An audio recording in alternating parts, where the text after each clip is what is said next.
dikasih jangan ditolak. Saya minta kepada ibu, tidak. Tapi kalau ibu mau mencopot gelangnya dikasih saya, saya tidak nolak. Persilakan yang mau copot gelang, misalnya. Apa nanti kalau saya copot gelang kira-kira pakai diterima enggak? Jangan tanya, coba dulu. Begitu dia coba diterima betul, nyesel dia. Saya kira Pak Kiai menolak, saya copot gelang, tiba-tiba diterima. Iya, minta tidak dikasih jangan menolak, kata Rasulullah.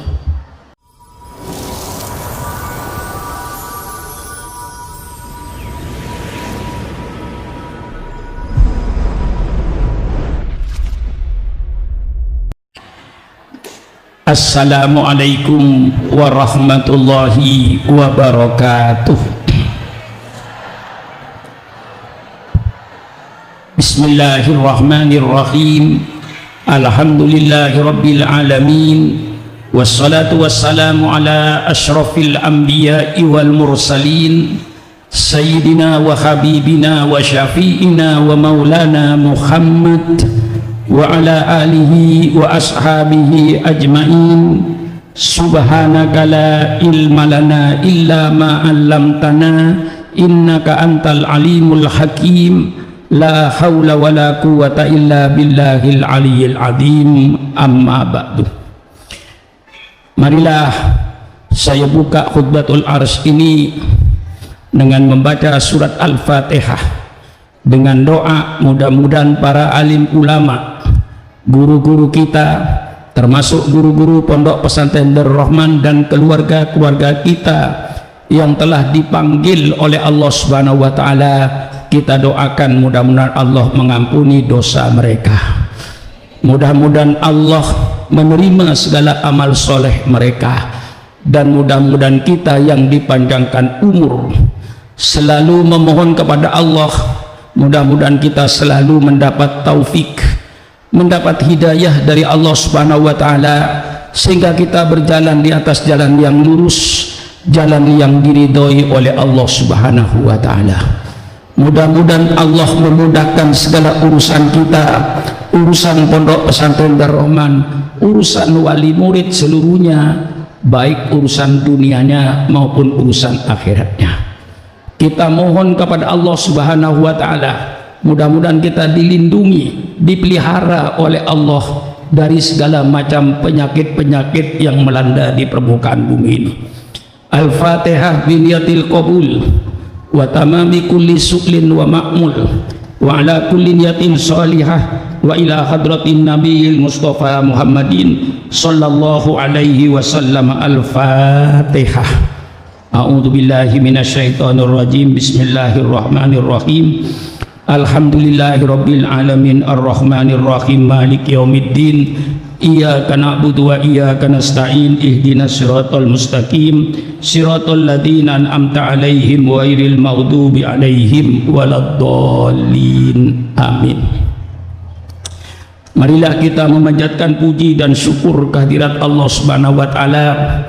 Kita diberikan kesehatan yang baik sehingga pada hari ini kita dapat bersilaturahmi di Pondok Pesantren Darul Rahman ini. Alhamdulillah, segala program Pondok Pesantren Darul Rahman dapat berjalan, tentu seluruhnya dengan qada dan qadarnya Allah Subhanahu wa taala. Alhamdulillah, pada tahun ini murid baru termasuk sangat besar, sampai 700 orang yang kita tempatkan di dua tempat, baik Jakarta maupun Luiliang. Terima kasih atas kepercayaan seluruh wali murid. Alhamdulillah, pondok pesantren ini yang tadi oleh Ananda Dr. Mustaufirin telah diuraikan sebagian tentang pondok pesantren Darul Rahman ini. Alhamdulillah, alumni pondok pesantren ini di masyarakat ya secara mayoritas mereka banyak yang bermanfaat, Yang mendirikan pondok pesantren di sekitar Jabodetabek ini sudah ada 48 pondok pesantren yang pengasuhnya semuanya alumni pondok pesantren Darul Rahman. Kalau seluruh Indonesia sudah ada 106 kalau tidak keliru pondok pesantren ini. Di Lampung, Palembang, Jambi, Riau, Padang, Bengkulu sampai perbatasan Aceh itu ada alumni yang bergerak di bidang pendidikan pondok pesantren ini. Juga di Kalimantan, di Sulawesi, dan juga di Irian Barat. Yang dulu mondok di sini juga jadi ketua majelis ulama di Irian Barat, juga membina yayasan pondok pesantren. Alhamdulillah, alhamdulillah. Kita berkumpul sekarang ini dalam keadaan darurat, ya, mestinya tidak di masjid. Saya bikin aula di sebelah kanan saya ini. Dulu ketika saya bikin lebih gede dari masjid ini. Saya anggap cukup, tapi ternyata tidak cukup. Sehingga dengan keadaan darurat, ya namanya darurat, kita berada di masjid ini. Alhamdulillah, ibu-ibu, sedang dikerjakan di belakang ini. Saya bikin gedung pertemuan, ukurannya panjangnya 72 meter lapangan, lebarnya 34 meter tanpa tiang. Sedang dikerjakan sekarang fondasinya. Insya Allah hari Senin atau Selasa tiang-tiangnya besi-besi H yang 300 itu mungkin mulai diletakkan. Nah, kalau itu nanti jadi, insya Allah tidak usah di masjid pertemuan ini, nanti di masjid khusus untuk ibadat saja. Itu sekarang karena keadaan darurat, apa boleh buat, sudahlah, tempati saja masjid itu. Insya Allah saya bilang sama pemborong yang mengerjakan, saya minta peringatan maulid nanti 3 bulan lagi sudah diresmikan gedung pertemuan itu. Entah bagaimana caranya. Kalau yang nyuruh itu enak, Bu. Enak yang nyuruh daripada yang ngerjakan itu. Nyuruh kan enak. Saya bilang ini gedung, saya minta peringatan maulid tahun ini langsung gunting pita. Padahal biayanya diperkirakan 4 miliar. Ya, 4 miliar itu kalau dikasih duit 2.000-an, Bu, atau 1.000-an, insya Allah 1 truk. Di samping itu sedang membangun lagi saya asrama, di mana sekarang anak kelas 6 itu menempati asrama aula, tempat pertemuan. Yang dulu saya bikin untuk tempat pertemuan luasnya lebih luas dari masjid ini, tapi ternyata nggak cukup juga, Bu. Ini cuma wali murid kelas 1 ini. Sudah penuh semuanya ini. Belum wali murid kelas 2, kelas 3, kelas 4, kelas 5, kelas 6. Jadi kalau saya mengadakan peringatan maulid, Bu, tidak usah undang orang lain. Asal ibu dan bapak datang dengan anaknya, itu sudah 20.000. Sudah 20.000. Anaknya 6.000. Kali 2 dengan bapak dan ibunya 12.000, sudah 18.000. Ini hitungan tertulis, ini absen ini. Bisa saya absen 18.000, itu siapa yang tidak hadir? Misalnya, jadi 18.000 itu cuman wali murid. Kalau nggak bawa anaknya, kalau nggak bawa besannya, kalau nggak bawa calon mantunya. Kalau bapak calon mantunya semuanya, wah, sudah bisa 30.000. Maka setiap maulid itu saya siapkan makan sebanyak 20.000. Saya kontrak 10 catering, satu catering 2.000 orang. Kalau satu catering nggak ada yang mau, nggak mampu kasih makan 20.000. Nah, itulah nanti insya Allah peringatan maulid, mudah-mudahan sudah bertepat di belakang. Ya. Tuh. Sekarang kalau bapak mau lihat boleh aja lewat, tapi nggak boleh masuk kamar. Lewat dari sini turun terus pulang. bukan apa, kita sama-sama menjaga ketertiban sesuai juga dengan peraturan protokol kesehatan juga. Kami tetap mengikuti juga. Maka alhamdulillah, karena dua yang kami kompromikan antara ikhtiar dan tawakal. Jadi satu, ia ikhtiar mengikuti protokol kesehatan, ia tawakal kepada Allah. Alhamdulillah, dengan protokol kesehatan yang dipadu dengan tawakal kepada Allah, alhamdulillah, semenjak adanya corona, pondok tidak pernah ditutup, Jumatan tidak pernah ditutup, anak tetap berkerumun. Ya bagaimana tidak berkerumun? Anak 2000, sekolah lain tutup, tidak ada pelajaran untuk tatap muka. Alhamdulillah, alhamdulillah, alhamdulillah, biidznillah, pondok ini kayak tidak ada corona. Kayak tidak ada berarti ada. Cuman kayak tidak ada corona. Guru-guru mengajar biasa di kelas, murid biasa belajar di kelas, sholat biasa di masjid. Alhamdulillah. Tapi protokol kesehatan kita laksanakan supaya hati-hati, cuci tangannya habis makan, pakai masker. Nah, itu kita laksanakan. Protokol kesehatan kita padukan dengan iman, kita padukan dengan tawakal kepada Allah. Jadi nggak bingung kalau hanya megang protokol kesehatan saja, bingung. Tawakal saja tanpa ikhtiar, keliru. Nah, kita padukan di pondok ini. Sebenarnya kalau kita mengikuti sunnah Rasulullah, itu sudah melebihi. Rasulullah perintahkan cuci tangan. Setiap berwudu disunnahkan sebelum berwudu cuci tangan di luar tempat air, jangan dalam bejana airnya, di luar disiram. Subhanallah, telitinya Rasulullah supaya kuman-kuman yang ada di tangan tidak kembali ke bak air tapi mengalir di luar. Itu sunnah Rasulullah. Kalau kita wudu 5 kali berarti cuci tangannya 10 kali dengan sunnahnya, dengan rukun wudu, dengan arkanul wudunya.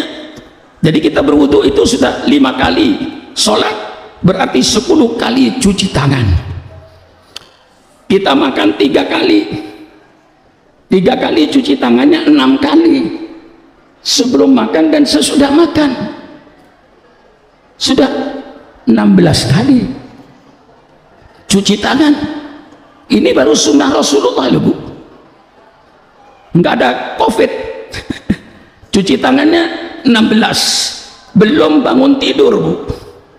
Rasulullah mensunnahkan idza staiqadha ahadukum min naumihi falyaghsil yadahu li'annaka la tadri aina batat yaduhu. Subhanallah, indahnya hadis itu. Apabila kau bangun dari tidur, cuci tanganmu. Mengapa kita cuci tangan? Karena engkau, kata Rasulullah, engkau tidak tahu di mana tanganmu tidur satu malam itu. Di mana tangan ibu tidur? Di mana tangan bapak tidur? Di mana tidurnya? Mana yang gatel digaruk. Depan belakang digaruk, leher digaruk, kepala digaruk. Oleh sebab itu bangun tidur kau, kata Rasul, cuci tanganmu. Engkau tidak tahu di mana tanganmu itu tidur. Subhanallah, alangkah indahnya Rasulullah mengatur kesehatan ini. Tanpa covid kita sudah cuci tangan paling tidak 18 kali. Tidur siang 1 kali, tidur malam 1 kali. Ini minim 8 kali, 18 kali kita cuci tangan tanpa covid, tanpa protokol kesehatan. Kalau kita mau mengikuti sunnah Rasulullah Sallallahu Alaihi Wasallam. Bapak-bapak, ibu-ibu, terima kasih atas kepercayaannya. Anak bapak dan ibu diserahkan di Pondok Pesantren Darul Rahman ini. Ya tentu saya mohon maaf yang sebesar-besarnya tidak bisa menampung semua yang mendaftar ini. Karena waktu itu kita buka tanggal 1 April Kita suruh buka sama majelis, suruh buka pendaftaran tanggal 1 April mulai jam 8 pagi. Ternyata jam 5 sore sudah lebih dari 1.000. Bingung saya ini. Sudah tutup. Banyak wali murid yang menggugat. Kami enggak mendengar Pak Kiai. Ya, walaupun mendengar juga saya tutup. Sebab sudah 1.000. Belum yang di Lewiliang, belum yang di Depok. Saya tutup langsung. Jadi pendaftaran kemarin cuma 1 hari. Ya, kadang-kadang ada wali murid yang salah paham. Masa orang ngaji ditolak? Nah, ini nih wali murid diantaranya. Masa orang ngaji ditolak? Enggak ada kiai yang menolak orang ngaji kecuali Pak Sukron. Jadi saya dianggap menolak orang ngaji. Ya, itu banyak suara wali murid yang seperti itu. Orang ngaji itu jangan ditolak, terima, untung masih mau ngaji. Kok ditolak? Bukan ditolak, tempatnya nggak ada, Bu. Kalau ibu mau bangun gedung sendiri, saya terima, Bu. Bapak mau gedung sendiri, saya terima. Lah kalau saya bangun gedung, ya tergantung kapasitasnya.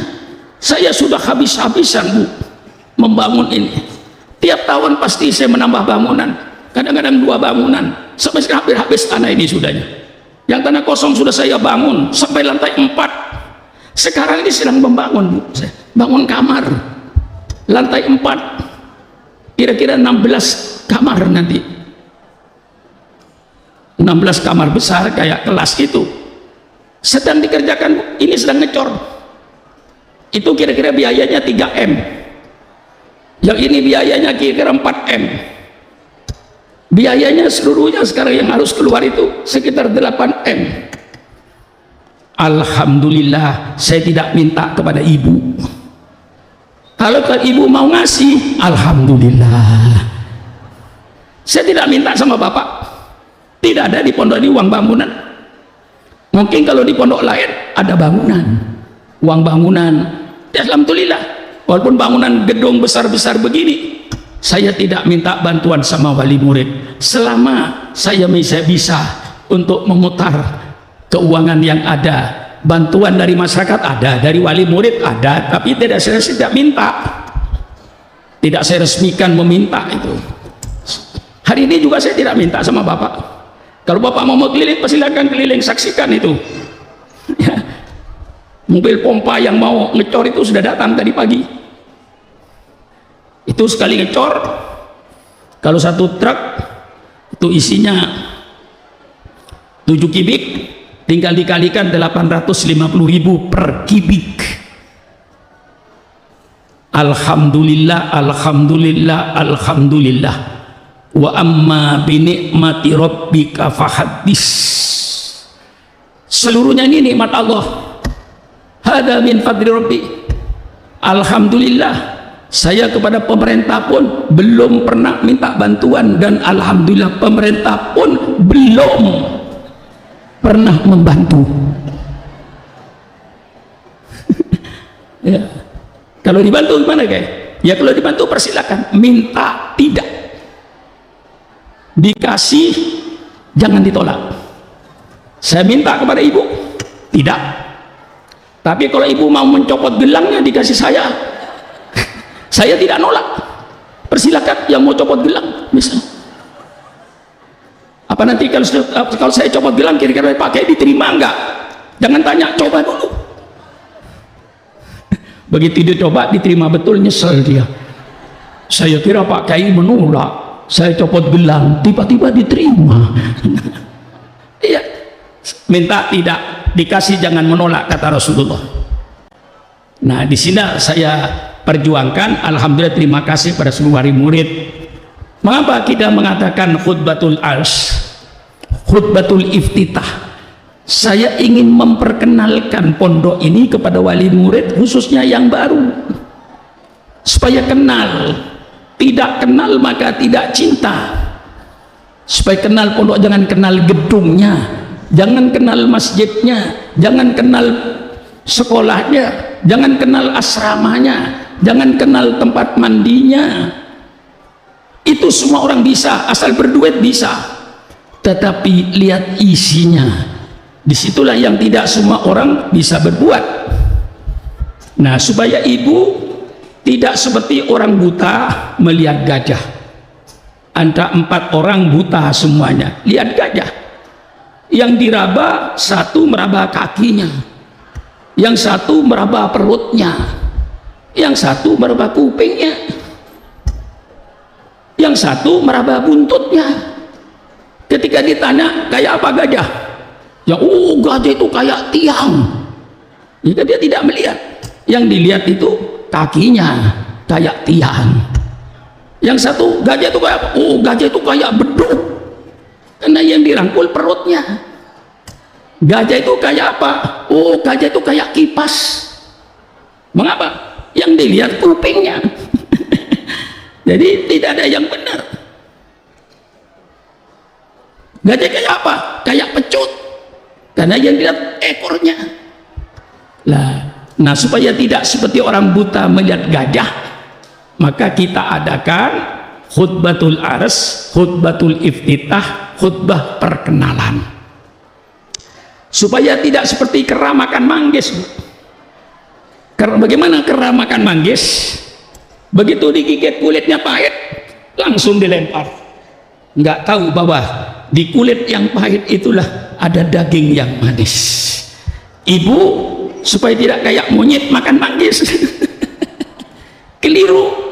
Ibu supaya tidak seperti orang buta lihat gajah, benar-benar tahu dengan melihat Pondok Darul Rahman itu apa, ya, supaya seperti makmum dengan imam. Makmum dengan imam bagus, makmum melihat sholatannya imam dan diikuti. Imam takbir, makmum takbir. Imam rukuk, makmum rukuk. Imam sujud, makmum sujud, melihat semua perbuatannya itu. Maka diadakan khutbatul arsy. Jangan kayak pengikutnya Columbus. Ketika Columbus dengan rombongannya waktu itu untuk mencari Indonesia, rupanya dia kabur ke barat. Mestinya kapalnya ke timur, dia ke barat. Akhirnya ketemu dengan benua Amerika. Jadi penemuan pertama benua Amerika itu Columbus.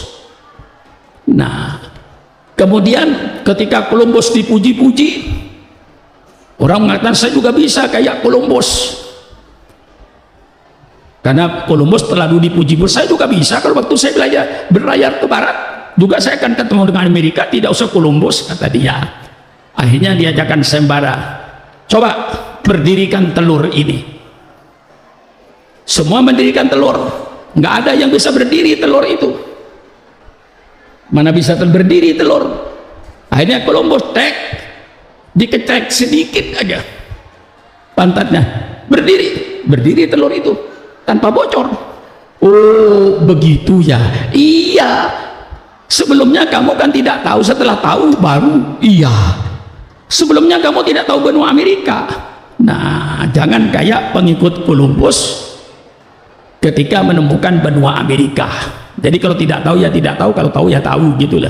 Jangan lalu mengejek, saya juga bisa, saya juga bisa. Nah, lihatlah pondok pesantren ini, jangan melihat gedungnya. Kalau gedungnya asal berduit bisa bangun kok. Tapi lihat Pondok Darul Rahman itu apa? Pondok Darul Rahman itu suatu tempat pendidikan dengan satu sistem yang terpadu. Karena kebetulan saya ini dulu mondok di Pondok Salafiyah, Bu, pondok yang paling kuno di Pondok Pesantren Sitogiri Pasuruan. Di situ saya masak sendiri, Bu, nyuci baju sendiri, Bu, mandinya di sungai. Listrik kagak ada, Bu, yang ada lampu patromak. Kalau sudah jam 10 malam ya sudah, pondok kayak kuburan. Di situ saya belajar. Alhamdulillah, Bu, kemarin saya ziarah ke Sitogiri, semua pondok sudah hancur, Bu, sudah lantai 3 semua. Rupanya kobong saya, istilah orang Sunda kobong saya yang 3 meter kali 4 meter itu diabadikan, sehingga orang sumber kata ini kobong siapa? Ini kobongnya Pak Supron Makmun, padahal saya tidak lama di situ. Jadi oleh kiai saya itu diabadikan kobong itu untuk menjadi kenang-kenangan kepada saya. Jadi kemarin saya setengah tahun yang lalu saya pergi ke Sidogiri karena mereka menunjukkan, Pak Kiai, kamarnya Pak Kiai masih. Loh, masa iya? Masih Pak Kiai? Padahal ini gedung sudah lantai 3 semua, nyelempit. Namanya kobong saya itu nyelempit. Masih ada, alhamdulillah. Masih punya kenang-kenangan. Saya bilang kepada yang tempat itu, pengurus, saya 65 tahun yang lalu tidur di sini. 65 tahun yang lalu saya tidur di sini. Alhamdulillah, saya mengalami pondok pesantren Salafiyah.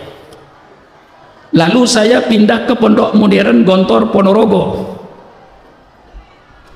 Di pondok modern ini saya belajar 5 tahun, mestinya 6 tahun, tapi oleh guru saya diizinkan dari kelas 1 naik langsung kelas 3, tidak lewat kelas 2 karena nilainya barangkali nilainya bagus, disuruh mencoba ke kelas 3. Sudah, kamu tidak usah kelas 2, dari kelas 1 kelas 3 aja, kalau nanti terlalu berat balik kelas 2. Saya paksakan kelas 3, alhamdulillah nggak balik sampai ke kelas 6. Mengajar 4 tahun. Jadi 2 pengalaman ini yang saya peroleh. Jadi kalau di sini saya katakan 2 sistem perpaduan antara Salafiyah dengan pondok Gontor Ponorogo bukan teori.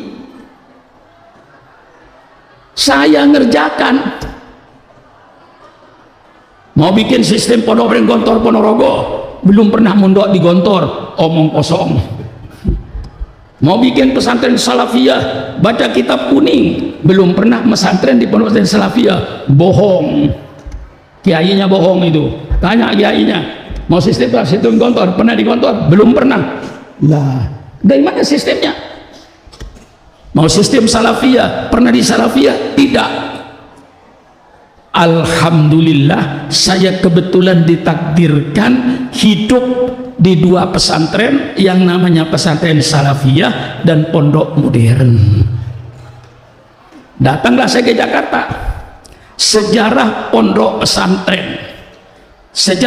pesantren yang asli, Bu, seorang kiai bertempat di satu kampung, kemudian tetangga-tetangganya menimba ilmu karena dekat dengan rumah kiainya. Selesai cari ilmu, pulang ke rumahnya masing-masing. Lama-lama kiai ini dikenal lebih jauh, yang katakanlah berbeda kecamatan atau berbeda kabupaten, yang ketika ngaji tidak mungkin untuk pulang ke rumahnya. Nah, disitulah santri-santri yang nimba ilmu karena tidak bisa pulang ke rumahnya jauh, misalnya dari Sukabumi, dari Bogor, dari Tangerang, akhirnya mendirikan kobong-kobong di sekitar rumahnya kiai itu. Terjadilah pondok pesantren. Jadi pondok pesantren itu alamiah. Pertama kali pondok pesantren di Indonesia ini Sunan Ampel, Surabaya, Raden Rahmat, yang didatangkan waktu itu masih ada di daerah Campa oleh Raja Majapahit, didatangkan untuk memperbaiki akhlaknya orang-orang Majapahit, dikasih tempat oleh Raja Majapahit waktu itu, walaupun Raja Majapahit tidak masuk Islam, tapi mengizinkan Sunan Ampel itu untuk menyebarkan Islam, dikasih tempat di Surabaya yang disebut Sunan Ampel. Disitulah Sunan Ampel dengan murid-muridnya yang datang, yang dari jauh membuat gubuk sendiri, yang dekat pulang pergi, terjadilah pesantren yang paling tua. Jadi pendidikan pondok pesantren ini pendidikan nasional yang tertua di Indonesia. Jadi kalau saya ditanya oleh orang, siapa Pak Kiai yang pertama kali mencerdaskan bangsa Indonesia, saya jawab, yang pertama kali berusaha mencerdaskan bangsa Indonesia bukan profesor-profesor, doktor-doktor yang ada sekarang. Yang pertama kali berusaha untuk mencerdaskan anak bangsa itu ulama, kiai. Sejak zaman sebelum Belanda, sekitar tahun 1200, 1300, 1400, itulah telah berdiri pondok pesantren di Indonesia ini. Maka pondok pesantren, diakui atau tidak diakui, adalah pendidikan nasional yang tertua di Indonesia ini. Sebelum pendidikan SD, SMP, SMA itu kan zaman setelah merdeka, zaman sebelum Belanda, diperintah oleh Kesultanan Indonesia ini, mulai Sultan Ternate, Sultan Boni, Sultan Tidore, Sultan Pontianak, semua Indonesia ini dikuasai oleh kesultanan-kesultanan. Berarti yang berkuasa itu raja-raja Islam ketika itu. Sepanjang Sumatera itu sultan semua, sampai sekarang menjadi lapangan terbang itu. Lihat lapangan terbang Palembang, Pekanbaru, Jambi, namanya sultan. Itu satu kenyataan bahwa yang berusaha mencerdaskan anak bangsa ini adalah para alim ulama semenjak sebelum Belanda datang. Baru Belanda datang, kesultanan diobrak-abrik dengan sistem belah bambu. Sultan satunya didukung oleh Belanda, sultan satunya dimusuhi oleh Belanda.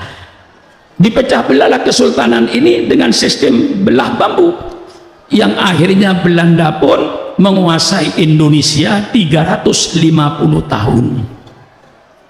Di dalam kekuasaan Belanda, ulama-ulama tidak berhenti mendidik anak bangsa ini. Pesantren-pesantren terus berkembang, yang akhirnya melahirkan pahlawan-pahlawan nasional yang ditulis dengan tinta emas oleh bangsa Indonesia ini.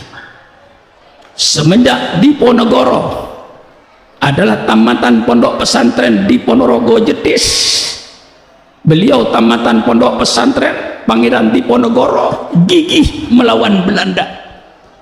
Kita kenal di Sumatera Barat yang bernama Imam Bonjol, itu getol dengan mingsingkan belan bajunya, dia melawan Belanda. Sultan Hasanuddin melawan Belanda, Tengku Umar melawan Belanda, Cut Nyak melawan Belanda. Masih lagi banyak pahlawan-pahlawan nasional. Kiai Hasyim Asy'ari, pahlawan nasional. Kiai di Bekasi menjadi pahlawan nasional, Kiai Nur Ali, pahlawan nasional. Banyak yang menjadi pahlawan nasional ini daripada para ulama ini. Ini menunjukkan bahwa kontribusi umat Islam terhadap negara ini sangat besar. Kalau sekarang ada orang bertanya sama saya, apa sumbangan umat Islam terhadap NKRI? Apa kontribusi umat Islam terhadap NKRI? Saya akan jawab dengan fakta. Kalau Anda ingin tahu tentang kontribusi umat Islam terhadap negara kesatuan Republik Indonesia, kontribusi bangsa Indonesia, kontribusi umat Islam terhadap kemerdekaan bangsa ini, persilakan Anda adakan sensus kuburan. Maksud saya bukan kuburan umum ya, maksud saya sensus Taman Pahlawan itu. Setiap kota kabupaten mesti ada Taman Pahlawan, kabupaten manapun saja, kecuali kabupaten yang pemekaran, mesti ada Taman Pahlawan. Bogor Taman Pahlawan, Sukabumi Taman Pahlawan, Cianjur Taman Pahlawan, Garut Taman Pahlawan, Tasikmalaya sampai Jawa Timur, seluruh kota kabupaten ada Taman Pahlawan. Tolong pemerintah, kalau pemerintah ingin tahu tentang kontribusi umat Islam dengan terwujudnya negara kesatuan Republik Indonesia ini, tolong pemerintah adakan sensus kuburan. Tanya sama Taman Pahlawan, saksi itu. Tanya sama Taman Pahlawan, namamu siapa, agamanya apa, namamu siapa, agamanya apa, namamu siapa, agamanya apa. insya Allah 99% itu darahnya umat Islam untuk NKRI ini.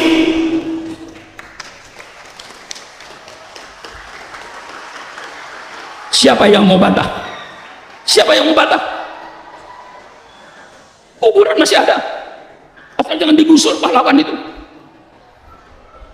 Kuburan masih ada. Sampai terwujudnya NKRI ini karena toleransi para ulama. Kalau tidak ada NKRI ini. Saya buktikan sejarah. Ya, bangsa begini kan tidak tahu ini sejarah ini. Yang muda-muda ini, bapak mungkin juga nggak tahu. Setelah Bung Karno membentuk 60 panitia persiapan kemerdekaan untuk mencari formatnya Indonesia ini kayak apa, gagal. Akhirnya Bung Karno membentuk panitia kecil terdiri dari 9 orang. Bung Karno, Bung Hatta, Mr. Maramis dari Kristen, lalu Abi Kusno, lalu Kahar Mudakir, Muhammad Yamin, termasuk Pak Wahid Hasim. Ini 9 orang ini berdebat. Akhirnya terjadi kesepakatan yang ditandatangani oleh 9 orang termasuk Kristen, tanda tangan H.A. Maramis. Apa keputusannya? Indonesia berdasarkan ketuhanan dengan kewajiban menjalankan syariat Islam bagi pemeluknya, bukan bagi orang lain, bagi pemeluknya. Karena redaksinya seperti itu. Negara Republik Indonesia berdasarkan ketuhanan dengan kewajiban menjalankan syariat Islam bagi pemeluknya, tidak kepada semua bangsa Indonesia, bagi pemeluk Islam. Seluruh tanda tangan, nasionalis tanda tangan, dari Kristen tanda tangan, dari Islam tanda tangan, sepakat. Karena sudah terbentuk formatnya negara, Bung Karno didesak untuk memproklamasikan kemerdekaan pada tanggal 17 Agustus 45. Dengan proklamasi, kami bangsa Indonesia dengan ini menyatakan kemerdekaan Indonesia. Hal-hal yang mengenai pemindahan kekuasaan dan lain-lain akan dilaksanakan dengan cara saksama dan dalam tempo yang sesingkat-singkatnya atas nama bangsa Indonesia Soekarno-Hatta. Barangkali nggak hafal proklamasi. Apa? Ini dedengkotnya hafal ini. Proklamasi ini. Tanggal jam 3 sore datanglah utusan dari Angkatan Laut Jepang kepada Bung Hatta yang menyatakan kalau 7 kata ini tidak dicabut, kami Indonesia Timur tidak ikut. Subhanallah, subhanallah.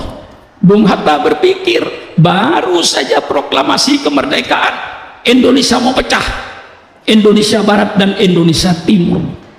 Akhirnya tanggal 18 Agustus dikumpulkan kembali yang 9 orang ini karena cintanya sama NKRI. Setelah terjadi perdebatan dicabut atau tidak, demi negara kesatuan Republik Indonesia, tokoh-tokoh Islam bersedia mencabut 7 kata itu, lalu diganti 7 kata itu dengan Maha Esa. Lalu berbunyi negara Republik Indonesia berdasarkan ketuhanan yang Maha Esa, titik. Itu 18 Agustus. Ketika 17 Agustus bukan itu. Ketika 17 Agustus kita undang kemerdekaan Republik Indonesia berdasarkan ketuhanan dengan kewajiban menjalankan syariat Islam bagi pemeluknya. 18 dirubah. Para ulama lapang dada. Kalau seandainya para tokoh Islam itu bertahan tidak mau mencabut 7 kata, maka NKRI tidak ada. Kesel saya ini. Kita yang berdarah-darah. Sekarang siapa yang menikmati kemerdekaan itu? Para ulama. Coba saudara-saudara, ini sejarah tentang peranan ulama di dalam menegakkan NKRI ini. Maka alhamdulillah sekarang sudah merdeka, maka pondok ini untuk melanjutkan cita-cita bangsa ini terpadu antara pondok Salafiyah dan pondok modern Gontor Ponorogo. Bagaimana? Siapa yang matur? Kiainya Pak Suran Makmun. Lah dia mondoknya di mana? Alhamdulillah, saya mondok di Salafiyah dan saya mondok di pondok modern Gontor Ponorogo. Saya padukan dua ini. Inilah Serang Darul Rahman. Baca kitab kuningnya, insya Allah jalan. Organisasinya bahasa Arab, bahasa Inggrisnya saya tiru Gontor. Kitab kuningnya saya tiru Pondok Pesantren Salafiyah. Alhamdulillah, percampuran ini rupanya bisa diterima oleh masyarakat. Bisa diterima oleh masyarakat. Ya nyatanya peminat-peminatnya alhamdulillah. Dengan sistem kedua-duanya ini, perpaduan antara pondok Salafiyah dengan pondok modern Gontor Ponorogo. Apa yang menjadi pilar pondok pesantren itu? Pondok pesantren itu jiwanya, pertama dengan jiwa keikhlasan. Saya minta guru-guru ikhlas.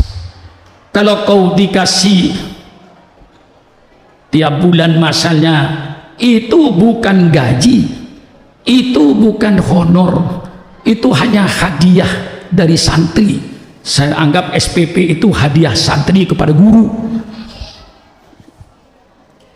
Kalau kamu ngajar 1 jam hadis, dikasih gaji katakan 1 jam pelajaran 100.000, rugi kau. Pahala nanti di akhirat lebih besar daripada yang kau ngajar di. Kayak saya misalnya kasih ceramah, ini Pak Kiai, honornya saya tolak. Saya nggak terima honor. Kalau saya ceramah dinilai katakan sekian juta, rugi saya. Pahala yang dijanjikan oleh Allah jauh lebih besar dari amplop yang kau berikan kepada saya. Kalau itu hadiah dari masjid kepada saya, persilakan. Yang namanya hadiah ya terserah kepada yang ngasih hadiah. Kalau menentukan bukan hadiah, maka saya bilang kalau ada ustadz dan kiai diundang menentukan harga, itu bukan kiai, taksi. Lah iya, kalau ibu tanya Pak Kiai, saya undang Pak Kiai ke Tegal, berapa biasanya honornya Pak Kiai? Kau menghina kiai. Kepada kiai bukan ngasih honor, kasih hadiah sesuai dengan kemampuanmu. Ya kalau miskin ya kecil, kalau kaya ya gede, kan gitu aja toh. Belum tentu yang kecil tidak berkah, belum tentu yang gede berkah. Salah-salah yang dari musola yang kecil itu rezeki yang berkah. Maka saya kata jangan ada alumni Darul Rahman yang menjadi boleh pakai tarif. Kiai yang pakai tarif bukan kiai, taksi. Ittabi'u man lam yazum ajruhum wa hum muhtadun. Ini surat Yasin. Ittabi'u man la yasalukum ajra. Ikutilah orang-orang yang ikhlas, yang mengajar bukan karena gaji. Kalau guru-guru Rahman itu ngajarnya dengan gajinya, subhanallah, rugi besar. Apa artinya hadiah yang saya berikan kepadamu tiap bulan dibandingkan dengan pahala yang Allah janjikan kepadamu? Tidak ada artinya itu. Oleh sebab itu di pondok ini tanamkan jiwa keikhlasan, mengajar dengan ikhlas. Jangan dijadikan mengajar itu sebagai mata pencaharian. Mengajar itu ibadahmu. Adapun dikasih hadiah wajar, jangan dianggap itu gaji, jangan dianggap itu honor, jangan itu dianggap bayaran. Ngajar hadis 1 jam pelajaran 40 menit dikasih 50.000, rugi kau. Ikhlaslah kau mengajar, insya Allah yang hadiah juga berpikir kok. Saya berpikir nggak kira-kira ngasih hadiah ya? Berpikir, malah berpikir saya lebih jauh lagi. Kalau ada ustadz yang mau mengajar di sini berbakti full time, saya kasih rumah kok. Persilakan lihat rumah guru, saudara. Kayak apa perumahan guru itu? Wajar. Karena apa? Saya mantan ustadz yang menderita. Ketika saya dulu jadi ustadz, ya Allah, boro-boro beli baju, Bu. Untuk beli sabun, beli ini kadang-kadang nggak cukup honornya. Coba bayangkan di daerah sekarang ini. Saya ke Jawa Timur, masih ada guru madrasah yang gajinya, jangan gajinya, yang hadiahnya 1 bulan 200.000. Apa 200.000 itu? Sebulan ngajarnya penuh tiap hari. Ada yang 300.000 paling tinggi. Sedih saya dulu pernah mengalami ustadz yang sedih. Sekarang saya pikir sudahlah, saya saja yang menderita sedih. Guru-guru yang ada, jangan kau menderita sedih seperti saya. Cukuplah saya yang merasa sedih dulu. Masih merasa sedih nggak kira-kira ya? Saya ikhtiarkan asramanya tidak seperti saya dulu. Saya ikhtiarkan kalau berkeluarga, anak istrinya persilakan. Bapak boleh periksa guru yang sudah berkeluarga, mana asramanya, mana tempat tidurnya. Bisa persilakan periksa. Wajar nggak di tengah-tengah ibu kota rumah seperti itu? Saya pikirkan, tapi jangan dianggap itu gajinya. Hadiah saja itu. Hadiah itu ya dimanapun tidak ada larangan. Nah, itulah keikhlasan jiwa pertama. Jiwa kedua tadi oleh Ananda Dr. Mustafirin dijelaskan, kesederhanaan ini mutlak, tapi jangan terlalu sederhana atau di bawah sederhana, melarat namanya. Sederhana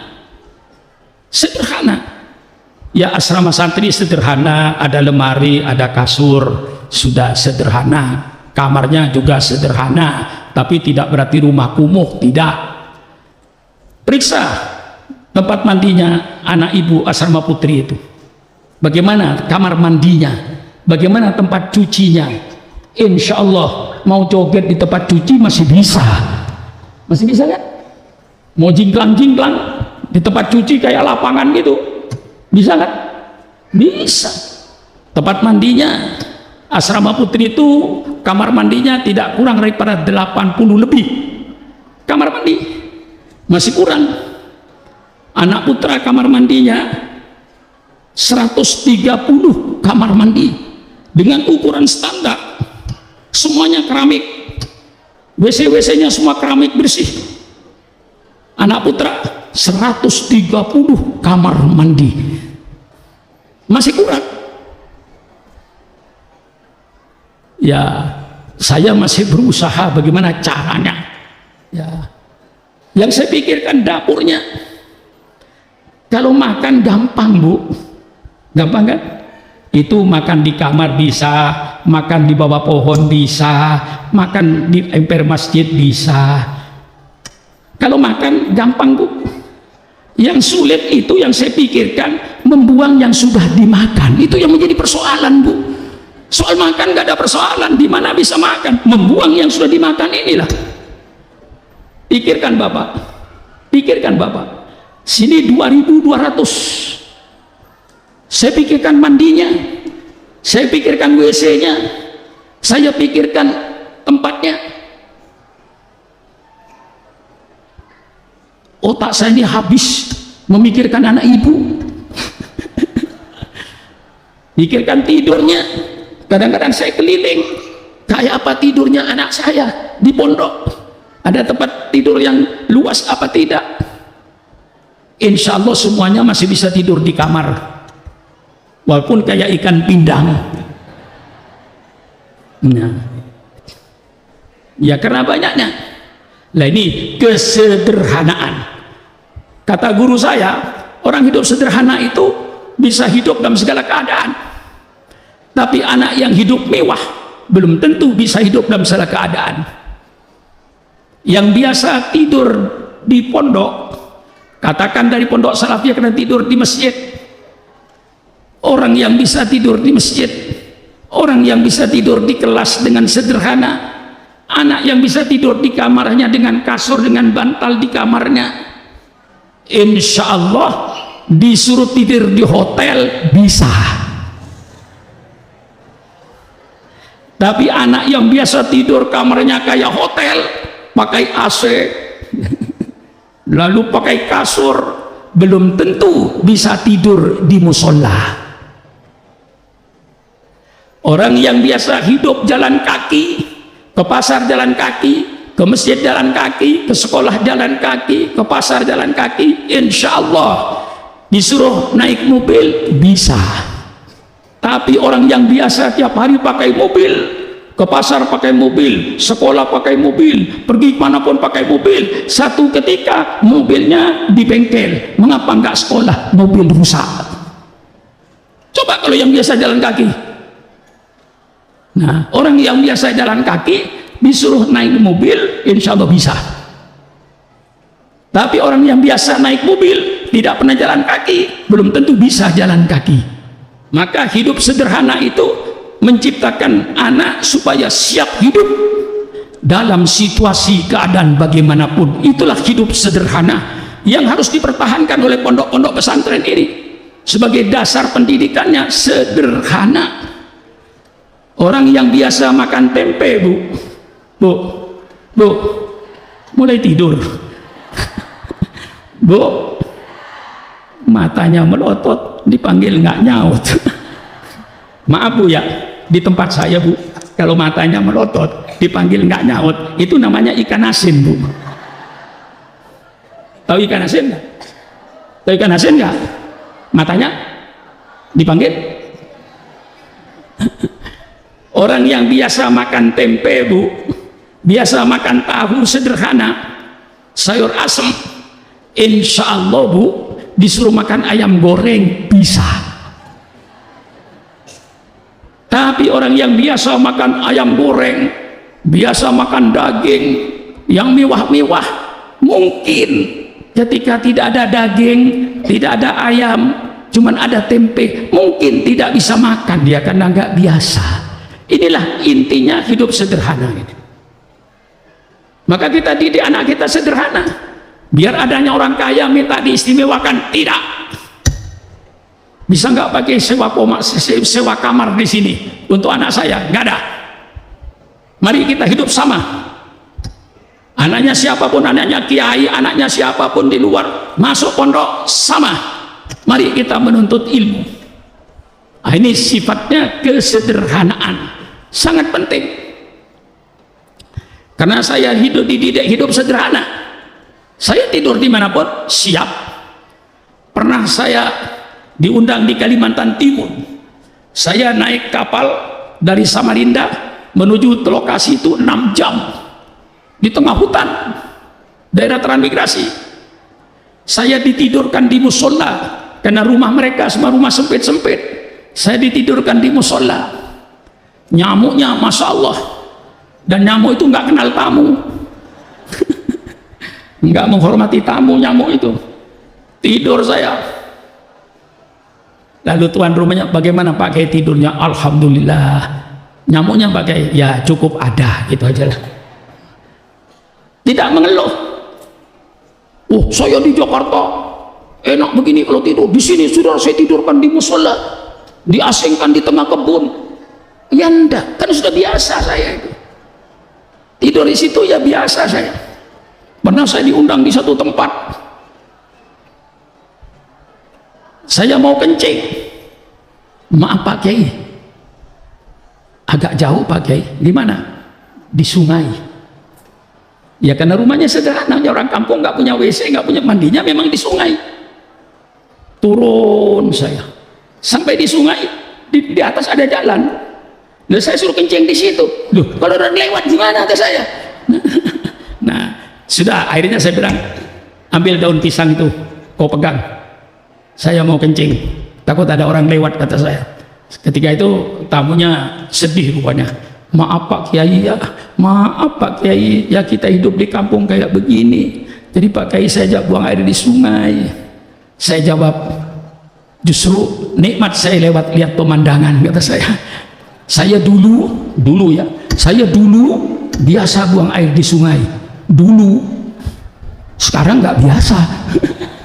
Ya, tapi karena dulu biasa, saya tidak mau mengecewakan orang, supaya dia tidak kecewa. Saya berlagak gembira sambil berjalan, sambil cerita saya, padahal di dalam hati saya keselnya setengah mati. Tapi saya tidak mau mengecewakan orang. Ya mestinya sudah tahu tamunya dari Jakarta, saudara hidup di kampung kok, ya bikin tempat wudhu, kasih lubang untuk tempat kencing, dindingnya cukuplah daun kelapa, dipersiapkan loh Pak Kiai nanti buang air misalnya. Itu nggak siap sama sekali, karena saya sudah hidup biasa, sederhana, diajak sederhana siap. Inilah pendidikan sederhana sangat penting. Dengan pendidikan sederhana, insya Allah maka nanti dia siap hidup dalam segala kondisi dan situasi apapun, tetap siap hidup. Tapi kalau orang yang biasa hidup mewah, minum susu, sabun apa yang paling mahal? Begitu susu tidak ada, mati saya. Kenapa mati? Saya cari susu kemana-mana nggak ada, kan biasa minum susu.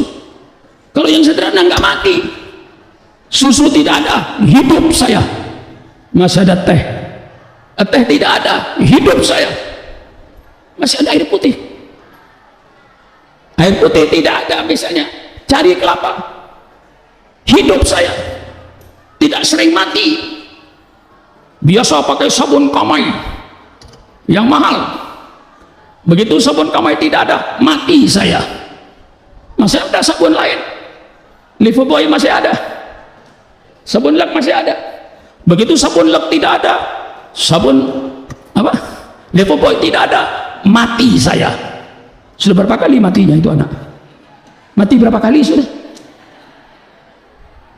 Yang sederhana, tidak ada sabun Lux, tidak ada sabun ini, ada sabun cuci, hidup saya dengan sabun cuci. Tidak ada sabun cuci, mati saya. Tidak mati, tidak ada sabun cuci, masih ada lumpur yang halus. Ya, orang kampung mandi di sungai dengan lumpur yang halus, digosok lumpur semuanya. Saya pernah seperti itu, nyelam, keluar, bersih. Tidak percaya, coba ibu cari lumpur yang halus itu, yang bisa dibikin asbak apa itu, campur dengan air, gosokkan ke tubuhnya semuanya merata. Saya terus nyemplung dalam air, keluar, insya Allah bersih mukanya, hidup. Saya mau menjadi anak yang hidup setiap saat, tidak mau menjadi anak yang mati setiap saat. Tidak ada ikan ayam mati saya, tidak ada ikan daging mati saya, tidak ada telur mati saya. Saya tidak menjadi anak yang banyak mati. Ini supaya bapak-bapak kenal kehidupan di pondok ini mengapa harus sederhana. Pondok ini tidak berpartai, pondoknya yang tidak berpartai, orangnya tentu berpartai. Harus memilih kok pemilihan umum, tapi jangan membawa partai ke sini. Katakan walaupun saya partai A, saya tidak membawa partai pada anak-anak di kelas. Mereka belajar dan belum waktunya dia berpolitik, waktunya cari ilmu. Mau berpolitik nanti setelah tamat.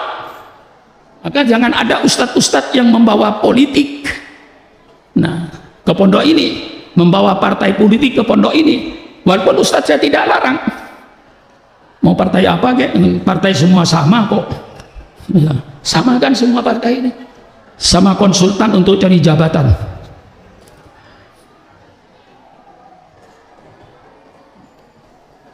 Jadi di sini hanya untuk menuntut ilmu, ya. Tidak ada partai politik di dalam pondok ini. Bukan berarti saya melarang berpartai. Persilakan berpartai, jangan dibawa-bawa. Nah, di sini tingkat belajarnya, tingkat belajar ya sudah biasa secara nasional, tingkat sanawiyah dan tingkat aliyah. Ibtidaiyah tidak ada, perguruan tinggi tidak ada. Kalau mau ke perguruan tinggi, persilakanlah ke perguruan tinggi yang ada. Karena saya belum mampu, ya, satu mustafirin. Kalau seandainya saya mampu membuat perguruan tinggi seperti Al-Azhar atau seperti Madinah atau seperti di Pakistan, mungkin saya bikin. Untuk ke situ belum mampu. Kalau saya bikin perguruan tinggi sama dengan yang ada, lah untuk apa saya bikin? Sekolah aja pada yang ada. Paham ini? Kalau saya bikin perguruan tinggi di sini sama dengan yang ada, lah untuk apa saya bikin perguruan tinggi? Payah-payah. Masuk aja di sekolah yang ada. Toh saya bikin sama kok. Saya membuat itu supaya berbeda. Saya membuka pondok pesantren Rohmani supaya beda dengan yang lain. Bedanya apa? Beda sistemnya. Sistem pondok modern Gontor Ponorogo sistem salafiyah. Ini berbeda dengan di luar. Nah, kalau sama dengan sanawiyah aliyah ada di luar, untuk apa saya bikin pondok pesantren payah-payah, bangun gedung, bangun ini, bangun ini. Almarhum ibu saya sampai negor sama saya, kamu itu gimana sih? Apa bu? Bangun melulu, nggak berhenti-berhenti. Nggak pernah berhenti saya hidup tuh membangun. Sudah sekian puluh tahun membangun. Dan alhamdulillah Pak, saya membangun nggak pernah pakai panitia. Bangunan miliar itu nggak ada panitianya. Siapa ketua panitianya? Nggak ada. Nggak ada. Ya saya aja bangun gedung, nanti bapak dari sini turun ke bawah keliling ke situ, lihat gedung-gedung di belakang itu. Nggak ada panitianya. Ya panitianya saya satu, jadi nggak banyak makan duit. Nah, kalau panitianya 25 orang, kalau rapat, kata rapat seminggu sekali, kata paling tidak. Seminggu sekali 25 orang, kali 25 bungkus nasi padang. Belum lain-lainnya. 4 kali rapat 1 minggu. Mestinya beli batu merah, nggak jadi beli batu merah, dimakan oleh panitianya. Nah itu pikiran saya, terserah pikiran bapak-bapak. Kalau nggak mampu jangan sendirian, dia pakai panitia gitu aja. Kalau sekiranya dengan sendirian bisa, ya persilakanlah. Alhamdulillah. Barangkali Bu, sekolah yang paling murah di Jakarta itu Darul Rahman Bu. Ya Bu ya. Ya Bu ya. Ya Bu ya. Ya. Kalau sekolah lain dengan fasilitas kayak begini, dengan gedung-gedung kayak begini, paling tidak uang bangunannya 15 juta itu Bu. Di sini alhamdulillah itu semuanya nggak ada, uang pembangunan nggak ada, uang pangkal itu sekedar kebutuhan kursi dan meja selama 6 tahun. Karena kursi dan meja itu belinya dari Jepara, pakai kayu jati semua, dengan kebutuhan-kebutuhan di kamarnya. Itu uang pangkalnya, tidak lalu 15 juta. Lalu uang pembangunan nggak ada di sini uang pembangunan. Ini pondok pesantren yang murah, tapi bukan pondok pesantren murahan. Bedakan. Ya, ini pondok pesantren yang murah, tapi bukan murahan. Nyatanya alhamdulillah, terima kasih pada pemerintah yang kita tidak ikut ujian negara. Sejak dari awal saya mendirikan, tidak ikut kurikulum pemerintah, yaitu kurikulumnya tadi salafiyah dan gontor. Itu kurikulumnya. Alhamdulillah, pemerintah pun tidak nutup mata terhadap Darul Rahman ini. Alhamdulillah, terima kasih pemerintah, bahwa ijazah Darul Rahman walaupun tidak ikut ujian negara, oleh pemerintah diberikan surat keputusan Menteri Agama bahwa ijazah Darul Rahman disamakan dengan ijazah negeri untuk masuk ke perguruan tinggi negeri.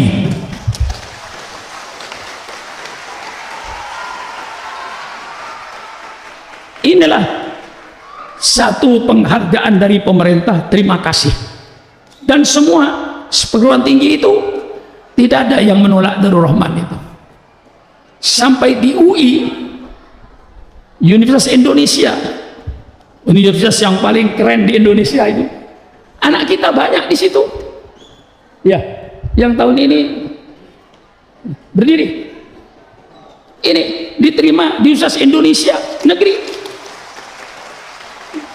Kakak-kakaknya yang sudah ada di situ, kakak-kakaknya sudah ada di UI, ada yang di Pejajaran, yang di Gajah Mada, ada yang di Unbra, Universitas Brawijaya, Jawa Timur, ada di Aceh, ya, yang diterima.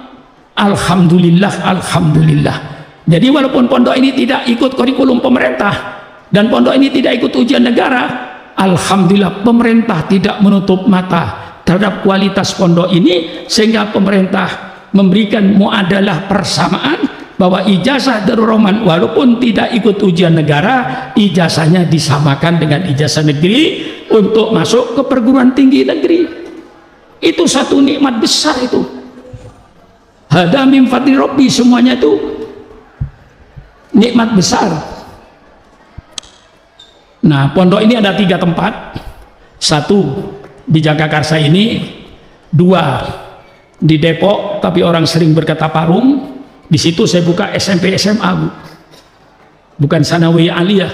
Saya buka SMP SMA karena banyak wali murid yang usul, bagaimana Pak Kiai kok tidak dibuka SMP? Ya, saya buka, tapi tempat harus berpisah. Tidak lalu satu lokasi kayak begini, kacau nanti. Nanti saya buka SMP SMA yang ada di Parung. Ketika saya rapat guru, saya katakan saya bikin SMP SMA ini supaya tidak sama dengan yang ada. Kalau ada, untuk apa saya bikin? Sekolah saja sama yang ada. Saya bikin yang berbeda dengan yang ada. Maka SMP SMA wajib berasrama. SMP SMA-nya ikut Menteri Mendikbud. Tetapi di luar itu kita didik agama. Anak SMP itu harus hafal matan takrib. Bukan Fathul Qorib, matannya itu lebih singkat. Matan takrib Abu Suja, matan takrib hafal. SMA-nya Fathul Qorib, tidak sama dengan di sini. Pelajaran bahasa Arabnya sama. Maka suatu keanehan, anak SMA saya yang ada di Parung berada di Al-Azhar University di Mesir. Banyak yang di Mesir, anak SMA ini. Apalagi sekarang di Al-Azhar dibuka fakultas kedokteran, fakultas teknik, banyak anak Darul Rahman yang bisa ke sana. Dites bahasa Arabnya bagus, ya diterima. Menteri Agama yang ngetes, bukan saya. Ternyata di sana itu sudah ada hampir 12 anak yang ada di Al-Azhar University, anak SMA, bukan aliyah, anak SMA. Kalau yang aliyah ya numpuk di situ itu. Sampai kemarin tahun berapa itu saya ke Al-Azhar, ke Mesir. Saya ditahan di pelabuhan, di bandar udara oleh keamanannya. Karena anak yang menyambut saya itu keliru caranya. Dia menyambut saya lebih dari 40 orang pakai spanduk. Spanduknya bahasa Indonesia lagi. Polisi kagak ngerti. Dikira demo. Dikira mendemo saya yang datang itu. Karena dia pakai spanduk, ditarik berjalan gitu ke lapangan terbang itu. Di stop oleh polisi. Saya mau turun, saya mau keluar, di stop lagi saya. Jangan keluar, ada demo di luar. Demo apa kata saya? Saya panggil tentara itu, polisi, lapangan terbang. Saya jelaskan, ini yang ada 2 tuh murid saya. Tanya kata saya. Itu murid saya gurunya.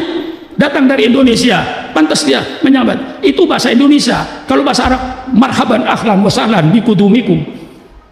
Baru saya dikeluarkan oleh keamanan itu. Dari banyaknya itu anak-anak. Inilah pada wali murid saya perkenalkan. Ada di Parung SMP SMA. Ya tentu mungkin anak bapak kemarin sudah saya kumpulkan. Jumat kemarin jam 8 saya kumpulkan semua anak bapak di depan rumah saya. Saya kasih nasihat panjang lebar kepada anak-anak. Kau jangan berpikir untuk hari ini. Kau berpikir 20 tahun yang akan datang. Engkau sekarang umurnya 13 tahun atau 12 tahun. 20 tahun yang akan datang umurmu 33 tahun. Mungkin sudah punya anak. Ya kan? Jadi kamu jangan berpikir hari ini, berpikir nanti 20 tahun yang akan datang. Kalau berpikir hari ini, enaknya engkau pulang, kumpul dengan bapaknya, dengan ibunya, minta duit, jajan, main, nggak usah belajar. Itu enaknya sekarang. Tapi nanti 20 tahun yang akan datang, engkau akan merasakan pahitnya kebodohan. Maka saya bilang sama anak-anak bapak, nanti nasihatnya sama, anak-anakku, menangislah kau masih muda. Itu istilah saya. Menangislah kau masih muda agar engkau tersenyum di masa tua. Jangan kau tertawa di masa muda.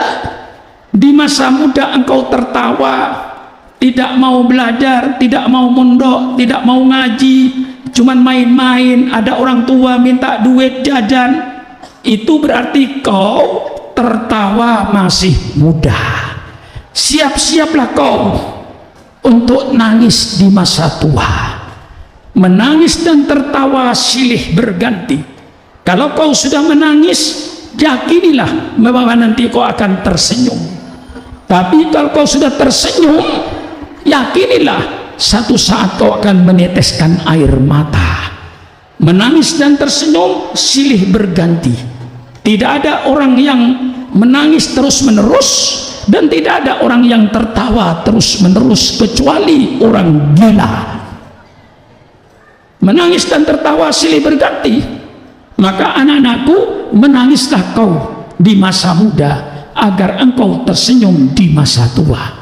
Ini nasihat datang dari orang tua yang dulunya menangis masih muda. Alhamdulillah, walaupun saya tidak tertawa kayak orang-orang yang tertawa, tapi saya tidak menyesali hidup saya setelah saya tua. Karena saya menangis masih muda dulu. Di pesantren mencuci baju sendiri, masak sendiri dengan segala penderitaannya. Wa man lam yadubdullah ta'allumi sa'atan tajarru'adul jahli tulah hayati. Kalau kau tidak mau merasakan pahitnya, kalau kau tidak mau merasakan sedihnya, kalau kau tidak mau merasakan pahitnya mencari ilmu, rasakan oleh kau nanti sedihnya dan pahitnya kebodohanmu sepanjang hidupmu. Nah, nanti bapak ibu begitu juga sama anaknya. Ya, jadi sama dengan saya nasihatnya. Kadang-kadang beda. Saya di pondok jangan pulang, nggak boleh pulang. Begitu anaknya pulang, alhamdulillah pulang. Kamu pulang, alhamdulillah. Ibu sedang potong ayam. Subhanallah. Lalu apa harga saya di depan anak ibu? Tidak ada harganya saya. Pak Kiai melarang saya pulang. Ibu saya senang saya pulang dicium. Alhamdulillah kamu pulang, kebetulan ibu potong ayam. Subhanallah. Itu namanya tidak seirama dengan saya. Kalau anaknya pulang, bu, pertama kali tanya, mana surat idennya? Bawa surat iden, persilakan. Tidak bawa surat iden, berarti kau kabur. Cepat antar, balik. Gak usah masuk kamar, balik. Itu namanya sama dengan saya. Jadi ada harganya saya di depan anak ibu. Bagaimana harga saya? Begitu saya melarang, jangan pulang nak, walaupun liburan supaya kau konsentrasi belajar, nggak usah pulang. Tahu-tahu pulang, ketemu dengan bapaknya, alhamdulillah pulang. Malam ini kebetulan saya mau ke puncak, ayo ikut. Subhanallah, saya ngelus dada, dianggap saya yang kejam. Padahal saya inginnya supaya anak bapak konsentrasi. Jadi kalau anaknya pulang, tanya surat izinnya ada apa tidak. Kalau tidak ada, kirim balik. Berarti anak bapak kabur, tidak pakai izin. Nah, anak yang ada di Jabotabek, saya izinkan pulang sebulan sekali. Yang di Jabotabek, di luar Jabotabek tidak ada. Pulang cuma 2 kali, pertengahan tahun dan akhir tahun. Anak luar Jawa kalau perlu cuma 1 kali. Tapi ya anak luar Jawa belum kadang-kadang tetap serpak apa, kami pulang ke Jambi Pak, rombongan ini tiketnya berapa orang? 40 orang. Ya Allah, kalau sudah pegang tiket saya mau berbuat apa? Pulang aja. Ini kadang-kadang saya diakalin oleh anak bapak itu. Kadang-kadang Ramadan, Bu, pulang mesti tanggal 17 bulan Ramadan, dari 1 sampai 17 belajar, malah belajarnya dengan saya. Datang anak, Pak mohon izin Pak. Mengapa? Ini saya kadung oleh ayah dibelikan tiket, tanggal sekian, tanggal 16 Ramadan, 15 Ramadan. Lah tiket sudah kadung ada. Kan kasihan saya itu. Lah tolong Pak ya. Beliin tiket, boleh beli tiket awal Ramadan, tapi tanggalnya tanggal 20, tanggal 18, tanggal 19, tanggal 20. Jangan di bawah 17. Apa bapak yang ngirim tiket keliru tanggal? Ini supaya semuanya serasi, sejalan dengan saya. Memang harus banyak menyesuaikan anak bapak.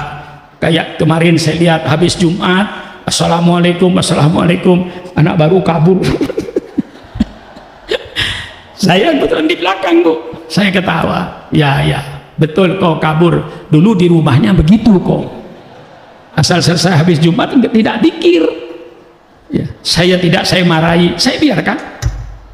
Ya karena anak baru. Coba anak lama, saya panggil tempeleng aja taruh itu. Di sini soal tempelengan nggak ada ham. Anak yang tidak boleh ditempeleng saya cabut aja sekarang. Ya. Tapi anehnya Pak ya, aneh juga ini saya. Dari mana itu? Anak kelas 6 ini kalau ngaji pagi itu kadang-kadang minta ditempeleng oleh saya. Tolong tempeleng Pak, kata Kiai Mustafirin, Dr. Mustafirin tadi itu. Ini dia ingat dulu. Ketika di sini barangkali sering ditempeleng oleh saya itu orang. Tadi masih minta ditempeleng, ingat masa lalu. Nah, jadi anak baru saya tidak berjamaah, ya saya anggap biarlah dulu untuk dalam rangka penyesuaian. Jangan sampai terlalu mendadak segala-galanya, pelan-pelan. Kalau Jumatan bubar, habis Assalamualaikum bubar, ya nanti dikasih peringatan. Kalau di sini semua santri jangan bubar, Assalamualaikum duduk dulu. Baca apa? Baca dikir, baca istighfar, dikir, subhanallah, alhamdulillah, Allahu akbar. Selesai dikir, masih ada lagi sampai selesai membaca ilahi lastulil firdausi akhla wala aqwa alan naril jahimi fahabli taubatan wa firdunubi fa innaka ghafirudz dzambil azimi. Itu dibaca setiap Jumat. Di rumahnya nggak ada ini. Nah, jadi saya biarkan, tidak saya tegur walaupun lewat di depan saya, karena dia tidak tahu. Nanti pelan-pelan menyesuaikan. Insya Allah nanti dalam tempo 2 bulan 3 bulan anak ibu sudah sesuai berada di pondok ini. Mungkin sholat jamaahnya belum begitu rajin, sholat subuhnya di rumah tidak pernah jamaah, di sini wajib berjamaah, kadang-kadang ada yang tertinggal. Itu dalam rangka penyesuaian. Maka harus menyesuaikan diri dalam tempo 24 jam. Ada jadwalnya 24 jam ini. Jadwal belajarnya ada, jadwal olahraganya ada. Jadi tidak semua dikerahkan untuk belajar, tidak. Belajar, yang jadwal belajar. Jadwal sepak bola, jadwal badminton. Insya Allah olahraganya lengkap Bu. Apalagi kalau gedung ini jadi di belakang ini, anak bapak di situ ada 4 lapangan futsal untuk apa namanya itu futsal. Ada 4 lapangan futsal sesuai dengan ukuran, panjang 30 meter lebih, kemudian lebar 15 meter. Bisa futsal 4 lapangan, bisa badminton. Kalau badminton itu banyak, di aula sana ada 2 badminton, lalu di situ ada 3 nanti lapangan badminton, sehingga anak bapak biar hujan tetap main sepak bola, biar hujan tetap badminton. Gedungnya besar Bu. Kalau ibu ingin tahu boleh saja turun, jangan sampai ke kamarnya ya, turun sini, jalan ke sana, lihat gedung-gedung di belakang, jangan lihat di depan saja. Dengan gedung yang sedang digarap, 72 meter panjang kali 34 meter lebar tanpa tiang. Nih, jadi kalau tanpa tiang itu mahal, konstruksinya itu mahal, fondasinya mahal, karena tanpa tiang tengah. Kalau kayak ini banyak tiang itu masih gampang. Nah, ini agak sedikit berat pinggirannya itu dengan penahanannya. Nah ini insya Allah nanti peringatan Maulid, mudah-mudahan tidak ada halangan, sambil peresmian dari gedung baru itu disponsori oleh masyarakat Madura. Jadi sponsornya itu Ikatan Keluarga Madura yang mensponsori gedung yang untuk olahraga ini. Inilah barangkali dari saya berpapar kenalan kepada bapak-bapak tentang Pondok Pesantren Darul Rahman. Setelah saya perkenalkan, tentu bapak timbul tanggapan. Kalau begitu saya setuju, anak saya Abdul Rahman persilakan. Kalau setelah mendengar pidato saya ada yang kurang setuju, wah saya tidak setuju, kasihan anak saya nanti harus sholat berjamaah, harus baca Quran habis maghrib, yaitu namanya pondok. Masa dibebaskan? Yang bebas itu kan pasar. Kalau pondok itu ya ada disiplin, habis maghrib sampai isya anak bapak baca Quran, sampai saya anjurkan doain bapakmu dan ibumu baca Quran. Nanti habis subuh yang kelas 1 kelas yang anak baru mungkin baca Quran, yang kelas 2 ke atas baca kitab kuning. Itu diatur, olahraga diatur, hari Minggu diatur supaya hidup dengan teratur. Kalau misalnya ada bapak, tapi insya Allah tidak ada, kalau ada bapak, wah saya nggak setuju dengan Darul Rahman ini, terlalu banyak disiplin, kasihan anak saya, persilakan cabut, kan gitu aja tuh.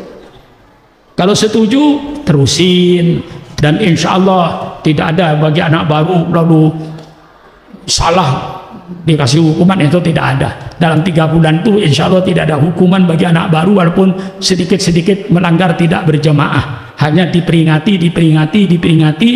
Kalau tidak baca Quran diperingati, baca Quran dan dibimbing. Nah umpama malas tidak baca Quran ada di kamar, ya paling diperingati oleh ustadz asuhnya, itu diperingati dalam tempo 3 bulan ini dalam rangka penyesuaian. Jadi tidak mungkin anak bapak melanggar terus dikasih tindakan. Tidak, selama 3 bulan bagi anak baru itu persesuaian. Supaya saya harapkan nanti kalau sudah 3 bulan sudah sesuai menjadi kebiasaan. Sudah jadi kebiasaan, tidak ada yang berat, tidak ada yang sulit. Sudah biasa bangun jam 4 pagi, kalau sudah biasa ya sudah, tidak berat lagi. Berat itu karena belum biasa. Inilah kepada bapak-bapak sekali lagi terima kasih atas kepercayaan bapak-bapak dan ibu-ibu, mohon doanya mudah-mudahan saya dengan seluruh majelis guru yang insya Allah nanti hari Selasa rapat majelis guru untuk menghadapi tahun ajaran baru. Ada rapat guru pada hari Selasa, saya pimpin sendiri untuk memulai pelajaran sebagaimana mestinya. Sekarang masih belum berjalan sebagaimana mestinya karena belum ada petunjuk-petunjuk dari saya, dan nanti hari Selasa rapat guru seluruhnya, seluruh guru. Mungkin kalau seluruh guru itu hampir 200-300 mungkin ya. Kalau seluruh guru mungkin hampir 300 guru. Jakarta, Luwiliang, Parung itu mungkin sampai 300 guru, Bu. Maka tolong Bu ya, bayaran SPP-nya tepat waktu Bu ya. Untuk memberikan hadiah kepada guru-guru tiap bulan Bu, dan insya Allah SPP-nya tidak terlalu mahal lah ya, insya Allah terjangkau oleh bapak-bapak. Makannya juga insya Allah Bu, makan anak ibu itu sekali makan tuh barangkali 3.000 Bu, sekali makan 3.000 kan makannya 90 piring Bu, makannya 3.000, lauknya boleh tanya sama anaknya itu, karena saya yang ngatur lauk itu. Sayur asem, sayur lodeh, sayur sop harus gantian, tidak tiap hari lodeh, tidak tiap hari sop, tidak, gantian. Lauknya juga gantian Bu. Hari Jumat biasanya sayur terong. Kalau hari Kamis dulu saya kasih daging sapi, rupanya anak kurang berminat daging sapi, ganti ayam. Jadi anak ibu itu 1 minggu makan ikan ayam sekali, makan ikan laut sekali, makan telur sekali ya. Lalu tahu tempe, sarapannya anak ibu kadang-kadang ya nasi putih, kadang-kadang juga nasi uduk, kadang-kadang nasi goreng. Pikirkan menggoreng nasi untuk 2.000 anak. Nah, berseru kan? Coba ibu.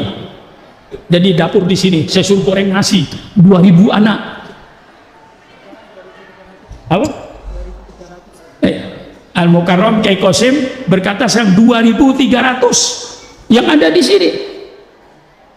Nah, maka itu ibu segala-galanya tolong ya, insya Allah tidak ada kenaikan. Saya nggak pernah menaikkan dapur kan, saya kan biar ibu seru di luar, cabai mahal, minyak goreng mahal, saya nggak pernah. Lalu ini naik, enggak, tenang aja Bu. Sampai pengasuh-pengasuh pesantren dari Jawa Timur datang ke sini, saya bawa ke dapur, saya lihat ini sayur anak-anak, kata saya, melihat sayur, ada wortel, ada kol, ada ini, geleng-geleng. Loh, ini Pak Kiai, kami di Jawa Timur, di Kediri, 3.000 sebulan makan, itu cuma 2 kali Pak Kiai, nggak makan 3 kali, dan lauknya nggak begini, paling keropok dan tempe. Loh Pak Kiai kok 3.000, ada lauknya lengkap, sayurnya, ada ikan ayam, ada ikan laut, kadang-kadang ada apa, telur, kok bisa 3.000 ini? Bakso saja sudah 8.000, pentolannya cuma 3. Ini anak bapak makan sekenyangnya, ngambil sendiri Pak, hanya lauknya saja yang diatur. Nah, nanti ibu sewaktu-waktu lihatlah ke dapur itu, kalau ibu usul tolong Pak Sultan dinaikkan, saya terima kok, supaya lebih bagus makannya. Misalnya supaya ayam 3 kali seminggu Pak Kiai, lalu daging 2 kali seminggu Pak Kiai, telur 2 kali seminggu Pak Kiai,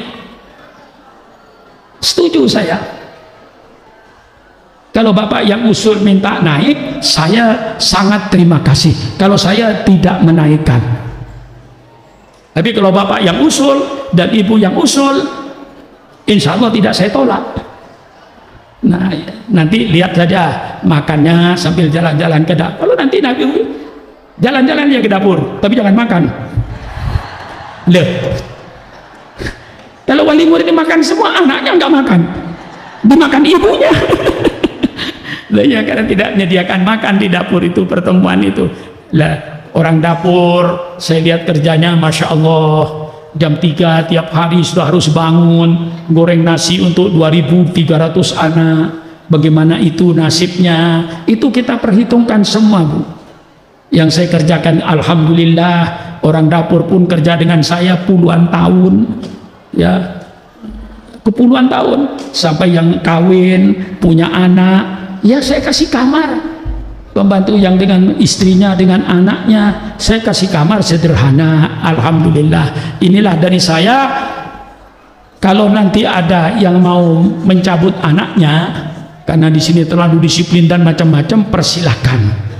Yang boleh ditarik uang pangkal, uang lain-lain tidak bisa ditarik, sudah dimakan. Betul apa tidak? Sudah keluar untuk ujian, keluar untuk testing. Nah, yang boleh diminta 1, semua bayaran itu yang boleh diminta cuma 1. Kalau ditarik anaknya hanya uang pangkal, yang dikembalikan lain uang pangkal tidak ada. Sudah dipergunakan, soalnya bukan tidak ada, sudah dipergunakan. Ketika testing dipergunakan tuh biaya testingnya, pendaftaran dipergunakan. Nah, bukan saya dolim, tidak, tapi kalau uang pangkal karena ini. Tapi nanti kalau anak bapak sudah 1 bulan masuk, 1 minggu masuk di kelas, tidak ada uang pangkal balik. Saya minta halalnya.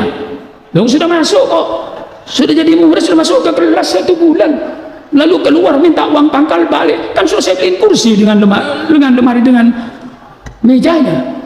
Nah, inilah supaya semuanya itu, mari umpama ada kelebihan-kelebihan ya sudahlah, untuk pondok halal gitu aja.